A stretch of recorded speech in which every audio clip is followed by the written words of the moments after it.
Sicilian defense, open, classical, Richter-Rauzer, modern variation, 7.qd2rc88.f4. Sudden a close game that was lost by a mistake. White really outplayed black in that one. Both players had an amazing opening. White overpowered black in the middle game. Sharp games are frequently the result of starting with the king's pawn since it dominates the center and frees up the bishop and queen on the light squares. The c-pawn in the Sicilian defense controls the d4 square. Nf3 moves the knight toward the center in anticipation of a pawn push on d4, where it will be ready to retake the piece if black captures on d4. When black eventually plays nf6, white is prevented from moving the piece to e5 by the opening of the light-squared bishop on d6.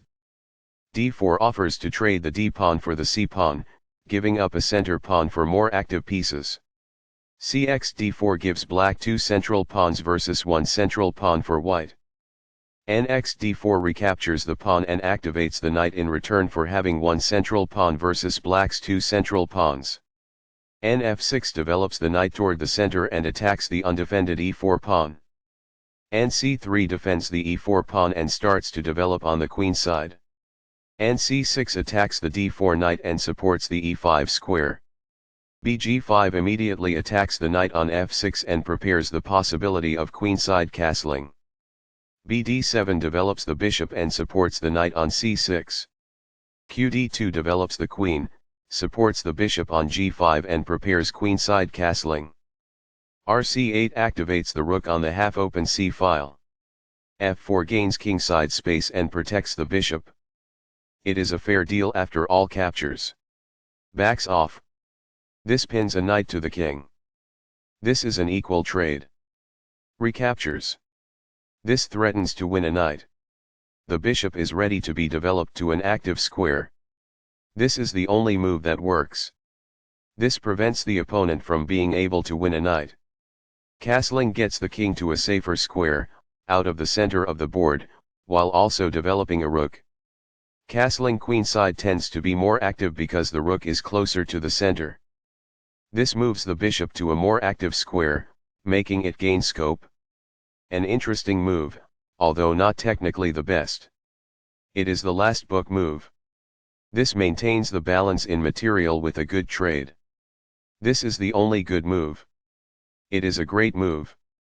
This poses the risk of producing a passed pawn. It is ideal. This reveals an attack on a bishop. This is the only move that works. It is a great move. This defends the attacked bishop. This is the only good move. This threatens to fork pieces. It is a great move. The pawn is now on a square that is safer. It is ideal. This defends a pawn that was under attack and had no defenders. This is the only move that works. This threatens to win a rook. It is a great move. This develops a piece while also winning a tempo on a queen. This is the only good move. It is a great move. This defends the attacked pawn. It is best. The opposing queen is kicked by a pawn, and must now move or be captured. This is the only move that works. It is a great move. This moves the queen to safety. It is excellent. This is the only good move. It is a great move. By assaulting the enemy bishop, this activates a piece while also buying time. It is ideal. This moves the bishop to safety. It is best. What I would have advised is that it is ideal. There were worse moves, but also something much better. It is an inaccuracy. This move puts the bishop on a safer square. It is best. There was only one good move there. This allows the opponent to win a tempo by threatening a queen. It is a mistake. This wins time by threatening a queen and forcing it to move away. This is the only good move. This was a game-changing move, giving white a winning position. It is a great move. This moves the queen to safety. It is good. The best choice is this one. It is ideal. Among the best actions. It is quite good. This wins material. It is best. Sudden a close game that was lost by a mistake. White really outplayed black in that one. Both players had an amazing opening. White overpowered black in the middle game.